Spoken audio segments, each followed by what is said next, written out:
अनुषंगाने आपण माहिती करून घेत असताना आपण गेल्या तासाला भारत निर्वसाहतीकरण ते एकीकरण हा घटक आपण सुरुवात केलेली होती। या घटकाचा अभ्यास करत असताना किंबहुना या 7व्या प्रकरणामध्ये आपण माहिती करून घेत असताना आपण पहिल्यांदा काय बघितलं तर निर्वसाहतीकरणाचा अर्थ बघितला आणि निर्वसाहतीकरणामध्ये दोन गोष्टी तुम्ही लक्षात ठेवा असं मी संबोधलेलं होतं की त्याद्वारे आपल्याला निर्वसाहतीकरणाची व्याख्या लक्षात घेता येते। त्यानंतर आपण सरदार वल्लभभाई पटेल यांचं कार्य बघितलं आणि मग हळूहळू आपण पुढे जात त्या ठिकाणी जी संस्थानं आहेत भारतामध्ये 600च्या वरती असणारी जी संस्थानं आहेत या संस्थानांच्या माध्यमातून आपण माहिती करून घेत या ठिकाणी सरदार वल्लभभाई पटेल यांचं योगदान आपण त्या ठिकाणी बघत असताना पहिल्यांदा आपण जुनागडचं त्या ठिकाणी माहिती घेतली। या जुनागड संस्थानाची माहिती करून घेतली आणि या संस्थानामध्ये दोन घटक कोणते आपण लक्षात ठेवायचं तर एक प्रजेच्या बाबतीत काय स्थिती होती आणि निजाम म्हणजेच राजा याच्या बाबतीत काय स्थिती होती हे आपण या ठिकाणी अभ्यासलेलं होतं।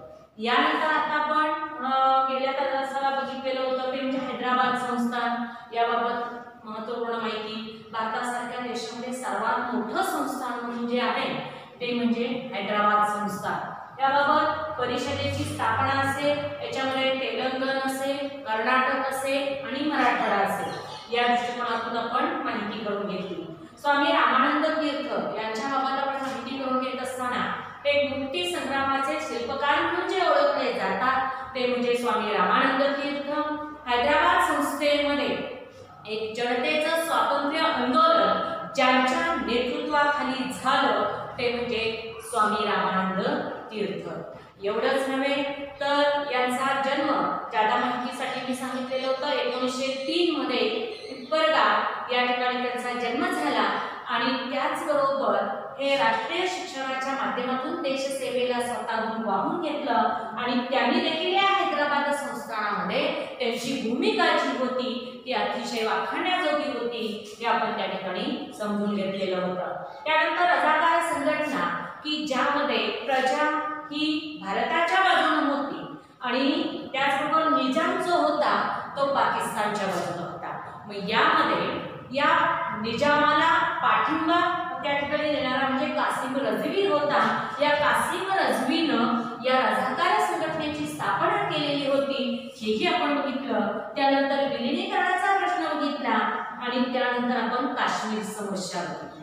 या काश्मीर समस्येचा अभ्यास करत असताना मी तुम्हाला सांगितलं की पाकिस्तानी सशस्त्र टोळ्यांचं आक्रमण कसं झालं हे देखील मी त्यामध्ये सांगितलं आणि त्यानंतर हरिसिंग वरती दबाव कसा आणला कारण तो प्रमुख होता त्याच्यावरती दबाव कसा आणला गेला मग नंतर शरणागती कशी पत्करली अशा बऱ्याच गोष्टींचा आढावा आपण गेल्या व्हिडिओमध्ये आपण घेतलेलं होतं। आज आता आपण या ठिकाणी सुरुवात करतो आहोत ते म्हणजे दादरा व नगर हवेली या अनुषंगाने आपण माहिती ही माहिती घेत असताना विद्यार्थी मित्र पहिल्यांदा आपण अभ्यासायचं आहे की याच्यामध्ये हा पहिला पॉइंट आपण लक्षात घ्यायचा आहे ते म्हणजे आझाद गोमंतक आंदोलन। बघा मी एकदम सुटसुटीत तुम्हाला कोण माहिती देत आहे। दादरा व नगर हवेली याचा अभ्यास करत असताना आझाद गोमंतक आंदोलन याबाबत जर आपल्याला माहिती विचारली तर असे हे पॉइंट आपल्या डोक्यामध्ये असणं गरजेचं आहे आणि त्या अनुषंगाने आपण या ठिकाणी माहिती करून घ्यायचं आहे। आझाद गोमंतकाचं आंदोलन जे आहे त्या आंदोलन अभ्यासत असताना पहिलाच मुद्दा मी तुमच्या समोर या ठिकाणी ठेवेल की हे जे आंदोलन आहे हे कुठं नेमकं आणि कसं झालं तर गुजरात मधील जो समुद्र किनारा आहे या गुजरात मधील समुद्र किनाऱ्यापासून काही अंतरावरती असणारी नदी जी आहे बघा मी काय सांगितलं की गुजरात किनारे भागामध्ये काही अंतरावर असणारी ही दमणगंगा नदी जी आहे या दमणगंगा नदीच्या त्या ठिकाणी उत्तर किनाऱ्यावरती ही जी नदी आहे यालाच आपण त्या ठिकाणी दमणगंगा नदीवरती व त्या ठिकाणी हे वसलेलं दादरा व नगर हवेली. दमणगंगा नदी या उत्तरेकडील भागामध्ये हे वसलेलं म्हणजे दादरा व नगर हवेली. याचा अभ्यास आपण या ठिकाणी करतो आहोत. आता इथं सत्ता कोणाची होती तर पोर्तुगीजांची सत्ता होती. कोणाची सत्ता होती तर पोर्तुगीजांची सत्ता होती. कशावरती? दादरा व नगर हवेलीवरती.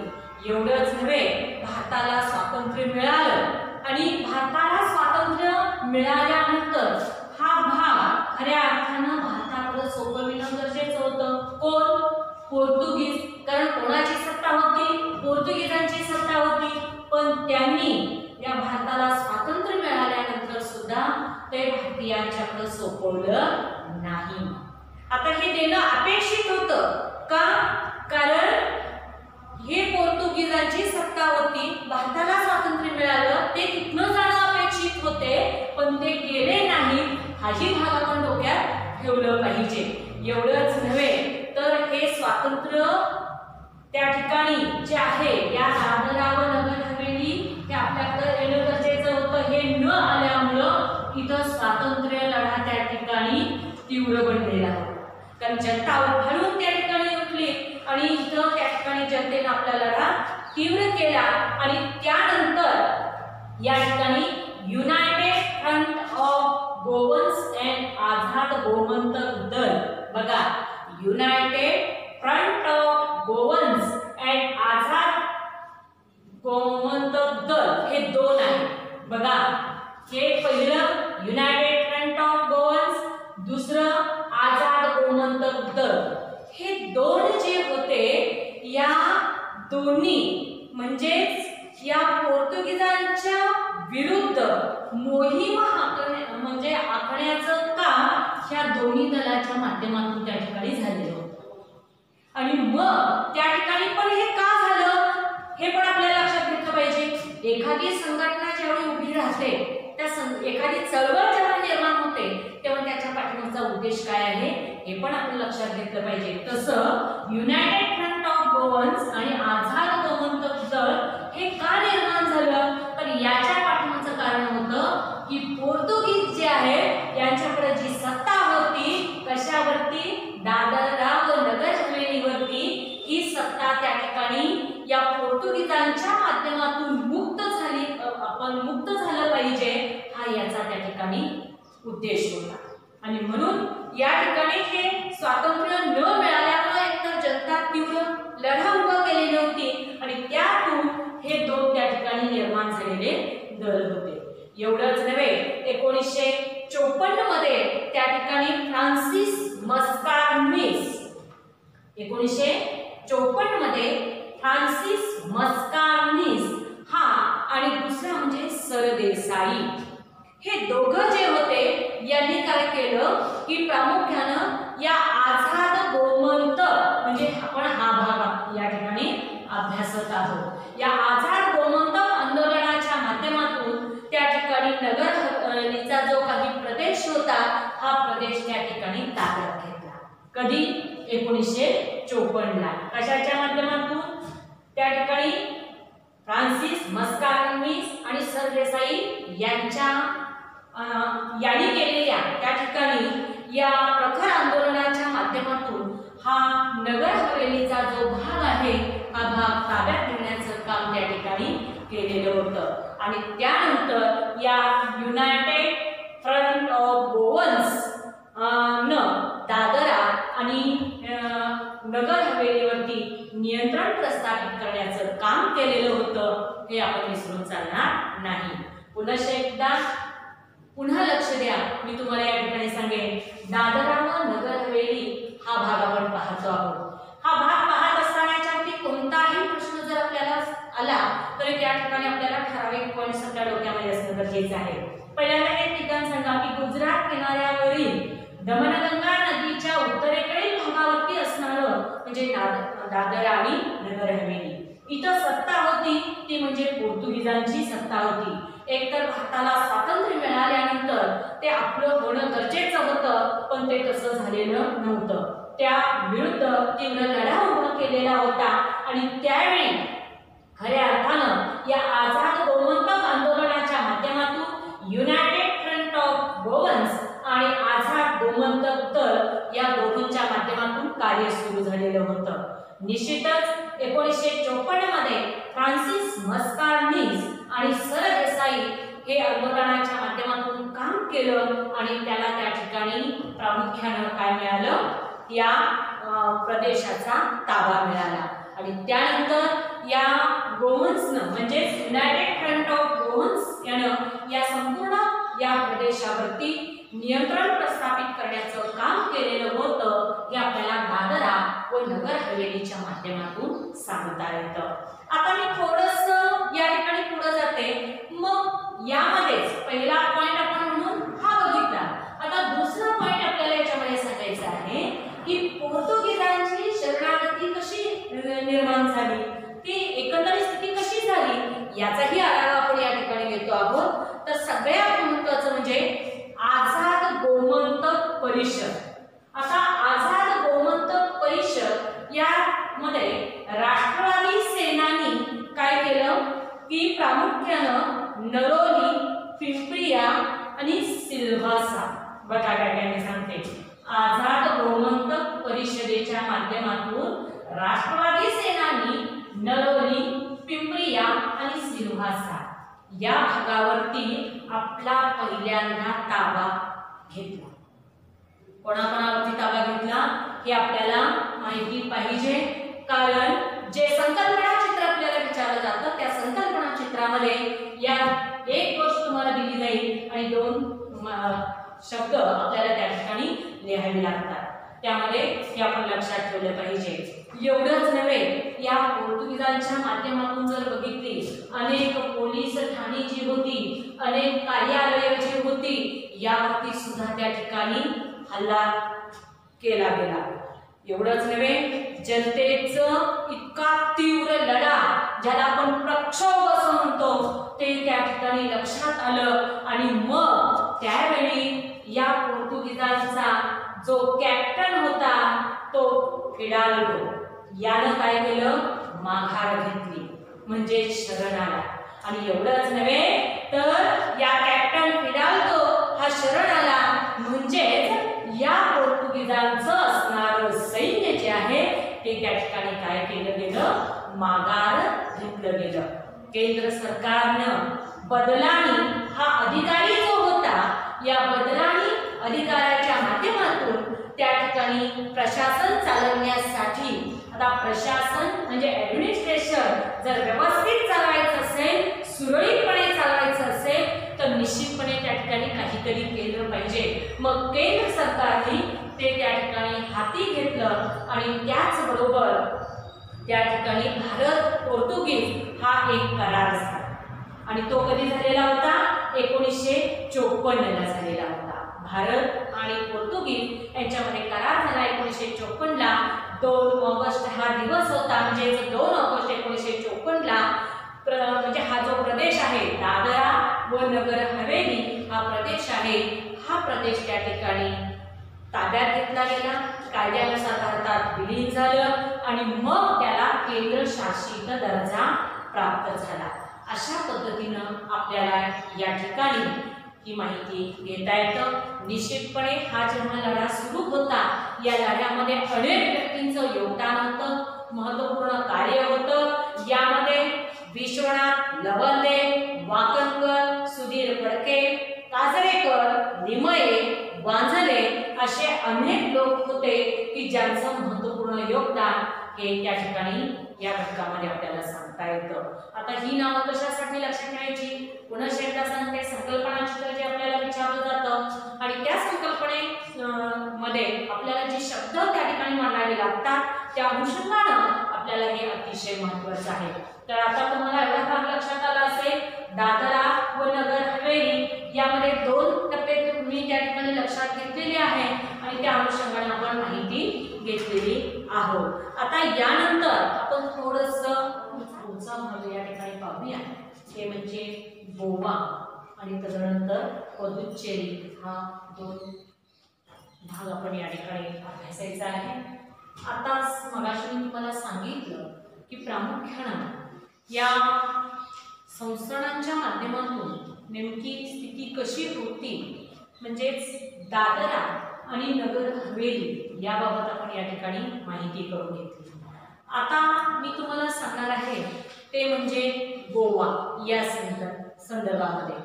खऱ्या अर्थानं पोर्तुगीजांची सत्ता जी होती ही पोर्तुगीजांची सत्ता नष्ट करणं, नाहीस करणं हे प्रामुख्यानं त्या ठिकाणी स्वातंत्र्यपूर्व काळापासूनचा असणारा हा प्रयत्न. बघा मी काय सांगितलं की पोर्तुगीजांची जी सत्ता होती ही सत्ता नाहीशी करण्याचा प्रयत्न हा स्वातंत्र्यपूर्व काळापासूनचा होता. आणि त्याचबरोबर या गोवाच्या संदर्भामध्ये काय स्थिती होती याबाबत आपण या ठिकाणी आता माहिती करून घेणार आहोत. पहिल्यांदा मी तुम्हाला सांगेन की गोवा काँग्रेस कमिटी जी होती, या गोवा काँग्रेस कमिटीच्या माध्यमातून पहिल्यांदा त्यांनी नेमकं काय केलं याबाबतची माहिती आज आपण पहिल्यांदा करूया. बघा, या गोवा काँग्रेस कमिटीची स्थापना 1928 ला झाली होती. गोवा काँग्रेस कमिटीची स्थापना ही 1928 ला झालेली होती आणि ही स्थापना प्रामुख्यानं मुंबई या ठिकाणी झालेली होती. म्हणजे हे तर आपल्याला समजलं की गोवा हे जर विलीनीकरणाचा प्रश्न जो आहे यासाठी पहिल्यांदा काय काय झालं. तर पहिल्यांदा गोवा काँग्रेस कमिटीची स्थापना ही मुंबईमध्ये 1928 ला झाली. मग ही स्थापना झाल्यानंतर याच्यामध्ये जे प्रमुख होते ते म्हणजे डॉक्टर पुन्हा हे त्याचे प्रमुख होते. या गोवा काँग्रेस कमिटीचे प्रमुख कोण होते? डॉक्टर पुन्हा हे त्या ठिकाणी प्रमुख होते. कारण कमिटीच्या माध्यमातून जी काही कार्य, जी काही भूमिका निभावायची आहे यासाठी या ठिकाणी हे प्रमुख होते. हे आपण डोक्यात ठेवलं पाहिजे. हे आपल्याला आता ऑब्जेक्टिव्हच्या दृष्टिकोनातून लक्षात ठेवलं पाहिजे. आता खऱ्या अर्थानं 1929 ला राष्ट्रीय सभेअंतर्गत हे सगळं कामकाज चाललेलं होतं. 1939 मध्ये प्रामुख्यानं छोडो गोवा असं पहिल्यांदा ही पत्रकं जी आहे ही पत्रकं कमिटी मार्फत, म्हणजे डॉक्टर पुन्हा हे प्रमुख होते गोवा काँग्रेस कमिटीचे, त्याची स्थापना झाली.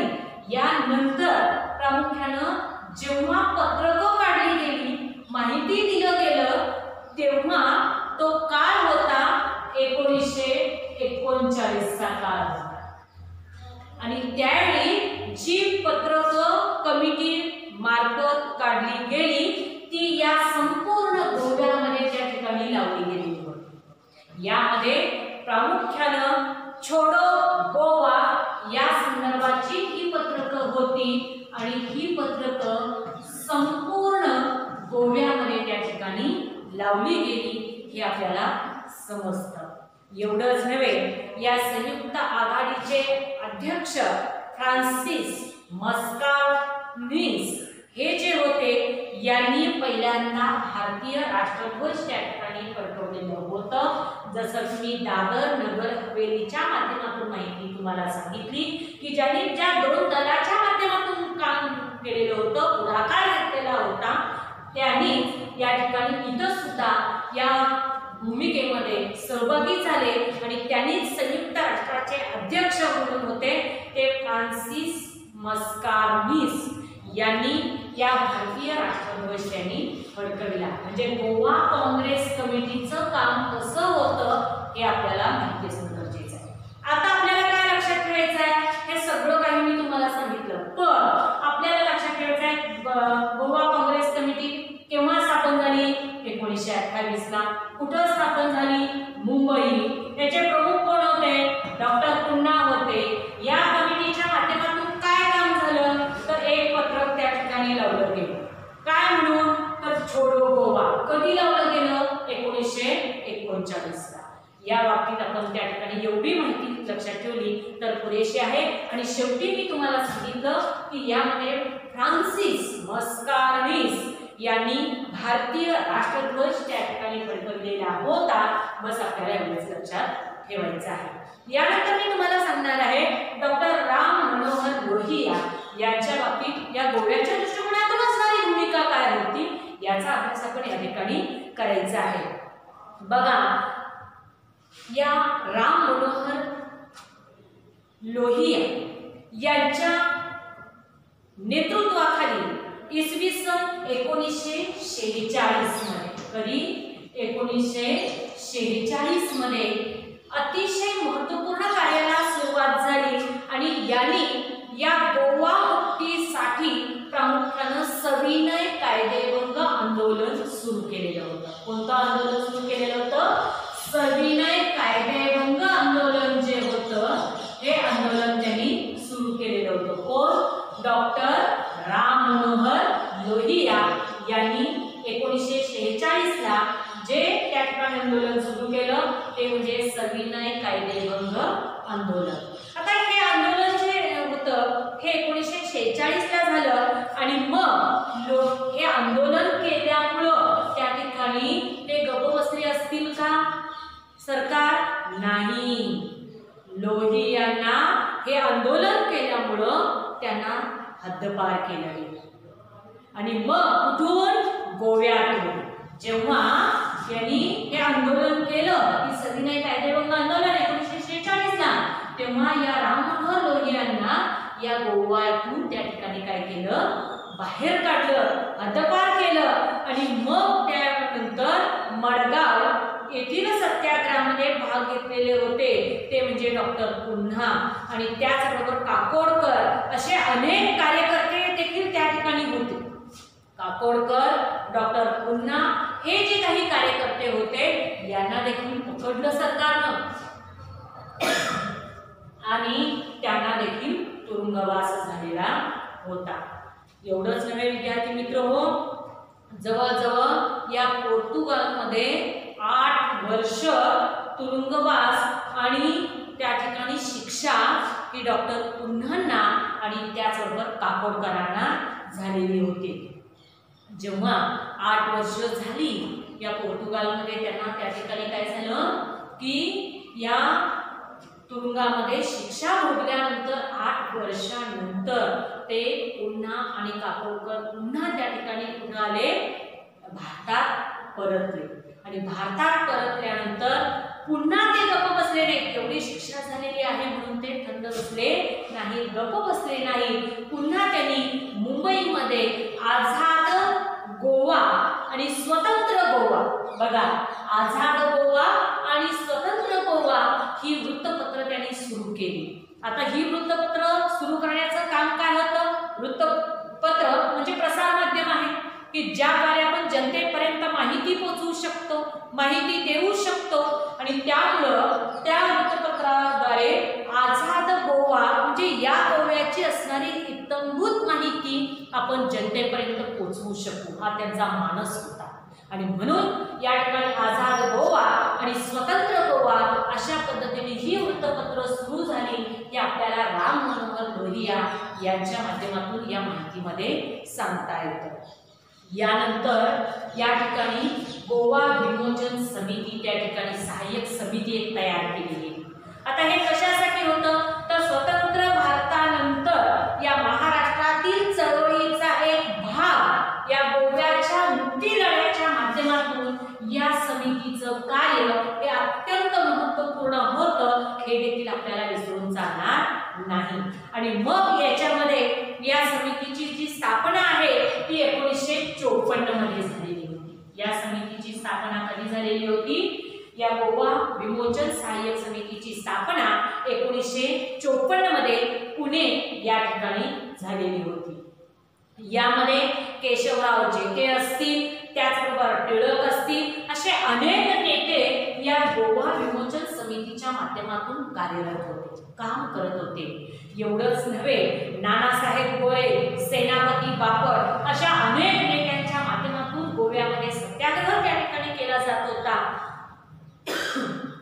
एवढंच नव्हे तर तर पणजीच्या किल्ल्यावरती तिरंगा देखील फडकवला गेला भारताचा आपला। आणि ह्या सगळ्या माध्यमातून आचार्य अत्रे यांनी देखील या दैनिकातून या लढ्यास प्रेरणा दिलेली होती। अशा पद्धतीने आपल्याला या गोवा विमोचन समितीबाबत या ठिकाणी माहिती घेता येते। यानंतर यामध्ये आपल्याला मोहन रानडे यांचं काम कसं होतं, कार्य कसं होतं हे देखील आपल्याला सांगायचं आहे। जसं या ठिकाणी गोवा विमोचन समितीमध्ये कोण कोण होतं की या गोव्याला मुक्त करण्यासाठी त्यांचं योगदान कसं होतं, डॉक्टर राममनोहर लोहिया यांचं जे योगदान होतं ते कसं होतं, तसंच मोहन रानडे यांचं देखील कार्य हे महत्त्वपूर्ण होतं। बघा, या पोर्तुगीजांच्या सत्तेविरुद्ध लढण्यासाठी मोहन रानडे हे सुद्धा अग्रेसर होते। त्यांचं योगदान महत्त्वपूर्ण होतं, भूमिका मोलाची होती, हे आपण डोक्यात ठेवलं पाहिजे। एवढंच नव्हे, या आझाद हिंद गोमंतक दल जे होतं या सहकार्याने त्यांनी सशस्त्र लढा देखील दिलेला होता, हे आपल्याला रानडेंच्या अनुषंगानं सांगता येतं। बघा, पोलीस स्टेशनवरती केलेला हल्ला जो होता, या हल्ल्यात ते जखमी सुद्धा झालेले होते। पोर्तुगीजांच्या माध्यमातून खऱ्या अर्थानं यांचा जो लढा होता हा अत्यंत महत्त्वपूर्ण होता। त्यांना तुरुंगवास देखील भोगावा लागलेला होता।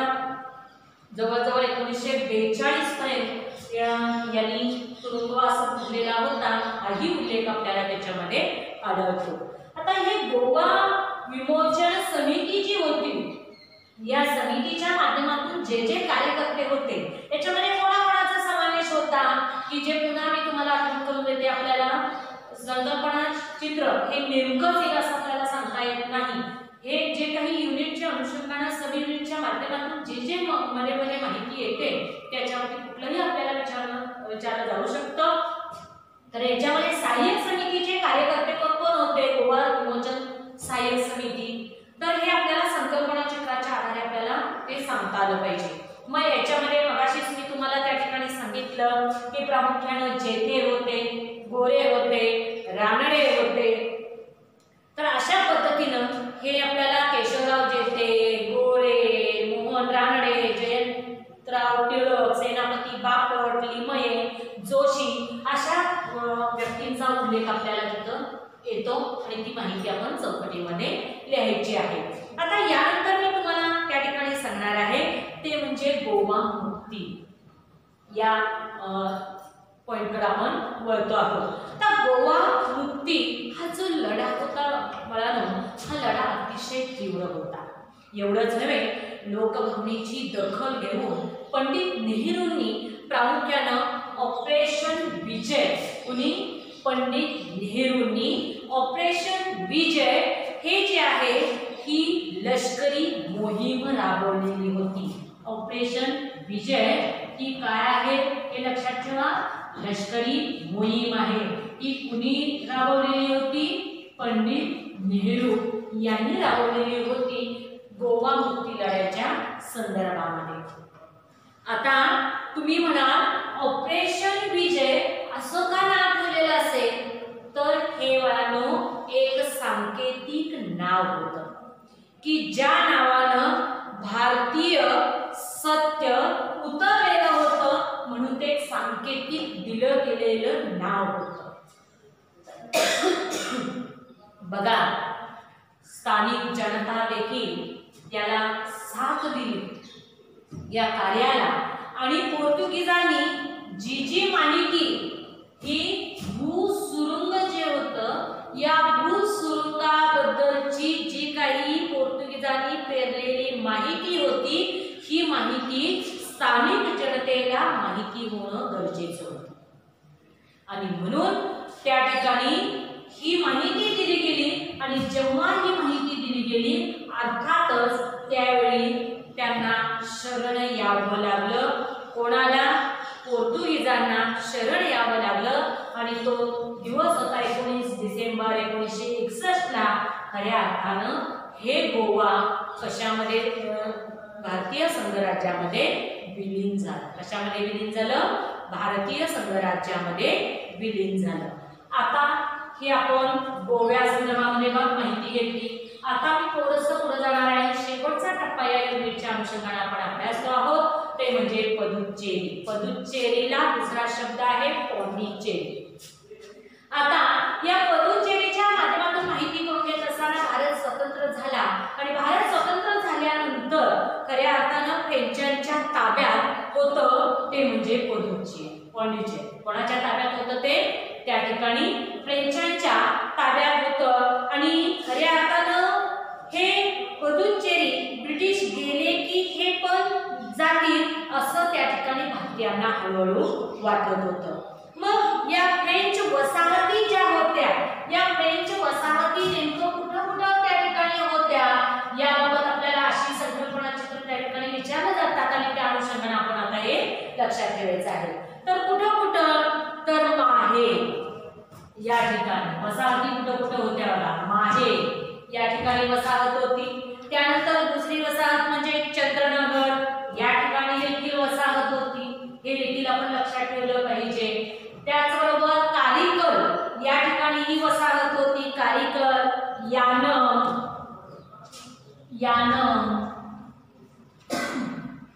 कारिकल फ्रेंचांच्या वसाहती कुठं कुठं होत्या? चंद्रनगर, माहे, यानम, कारिकल आणि दुसरं म्हणजे पदुच्चेरी. आता हे आताच मी तुम्हाला सांगितलं.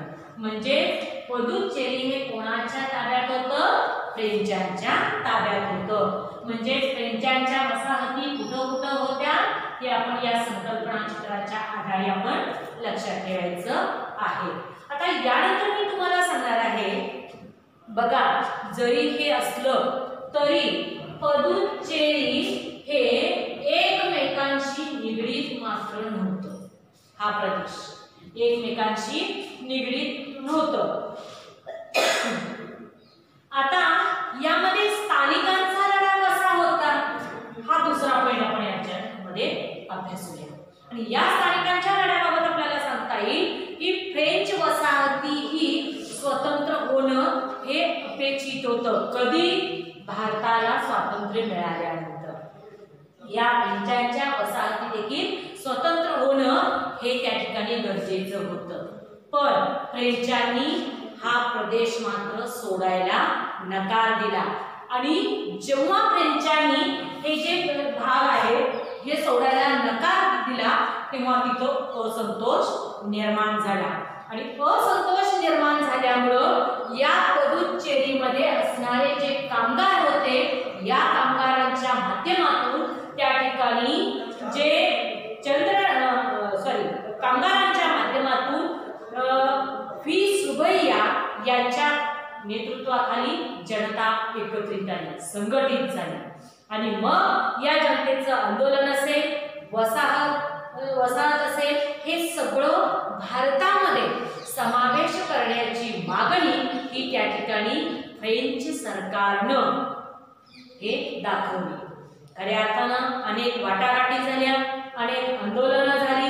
एवढंच नव्हे, प्रत्यक्ष कारवाई झाली आणि मग विलिनीकरणाचा मार्ग त्या ठिकाणी मोकळा झालेला होता हे आपल्याला सांगता येतं. मग आता आपण अभ्यासायचं आहे ते म्हणजे विलिनीकरण. कशाचं? पदुच्चेरीचं. तर 1948 मध्ये या ठिकाणी फ्रेंच 1948 फ्रेंच म्हणजे फ्रान्स, फ्रेंच आणि भारत यांच्यामध्ये करार झाला आणि हा करार झाल्यानंतर विलिनीकरणाचा निर्णय त्या ठिकाणी 1948 ला घेण्यात आलेला होता. एवढंच नव्हे तर 1949 ते 50 या कालावधीमध्ये या चंद्रनगरमध्ये सार्वमत झालं आणि मग त्या ठिकाणी ते भारतात विलीन झालेलं होतं. तदनंतर 13 ऑक्टोबर 1954 ला प्रामुख्यानं उभय सरकारनं या विलिनीकरणाची प्रक्रिया निश्चित केली आणि विधिमंडळ, नगरपालिका ह्या सगळ्यांच्या माध्यमातून विलिनीकरणाच्या अनुषंगानं मतदान त्या ठिकाणी झालेलं होतं आणि त्यानंतर 1954 ला या फ्रेंचांच्या सर्व वसाहती समोर आहेतच. या सगळ्या वसाहती ज्या होत्या त्या फ्रेंचांच्या वसाहती, याचा ताबा 1954 ला फ्रेंचांच्या वसाहतीचा ताबा 1954 ला त्या ठिकाणी भारतानं घेतलेला होता.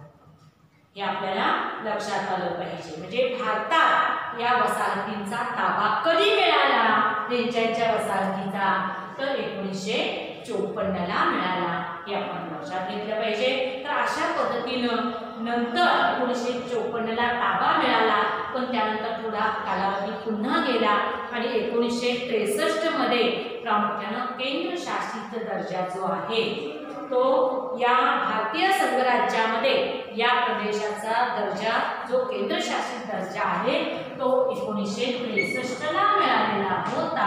हे आपल्याला या ठिकाणी सांगता आलं पाहिजे. तर अशा पद्धतीनं आपल्याला एकंदरीत आता आपण या भारत निर्वसाहतीकरण ते एकीकरण या भाग अभ्यासत असताना गोवा असेल, या गोव्याच्या संदर्भामध्ये ज्या ज्या कमिटींचं, ज्या ज्या समितींचं, जी सहाय्यक समिती कार्यकर्ते म्हणून होते, गोवा मुक्ती लढ्याच्या माध्यमातून नेमकं कार्य कसं होतं, मग विलिनीकरण कसं झालं, अशा बऱ्याच गोष्टींचा आढावा आपण या माध्यमातून त्या ठिकाणी घेतला. आणि तदनंतर या ठिकाणी पदुच्चेरी, ज्याला पॉंडिचेरी असं संबोधलं जातं, याच्यामध्ये फ्रेंच वसाहती असतील. फ्रेंच वसाहती कोणकोणत्या आहेत याचाही आपण भाग विचारात घेतला. त्यापैकी पदुच्चेरी एक भाग आणि यामध्ये फ्रेंच वसाहती खऱ्या अर्थानं केव्हा ताब्यात आल्या आणि केव्हा केंद्रशासित दर्जा प्राप्त झाला, यासाठी स्थानिकांचा लढा कसा महत्त्वपूर्ण होता, विलिनीकरण केव्हा झालं आणि प्रत्यक्ष केंद्रशासित दर्जा केव्हा प्राप्त झाला, अशी बरीच माहिती आपण या अनुषंगाने या ठिकाणी पाहिली. तर अशा पद्धतीने आपल्याला भारत निर्वसाहतीकरण ते एकीकरण या घटकाची माहिती या ठिकाणी मिळते. इथं हे युनिट संपतं. जर याच्यामध्ये जर तुम्हाला शंका असेल, काही अजूनही समजलं नसेल तरी तुम्ही शंका विचारू शकता, माहिती घेऊ शकता. आणि त्याबरोबरच या पाठाखाली असणारा जो स्वाध्याय आहे, जी प्रश्नोत्तर आहे, ही देखील आपण पूर्ण करणं गरजेचं आहे.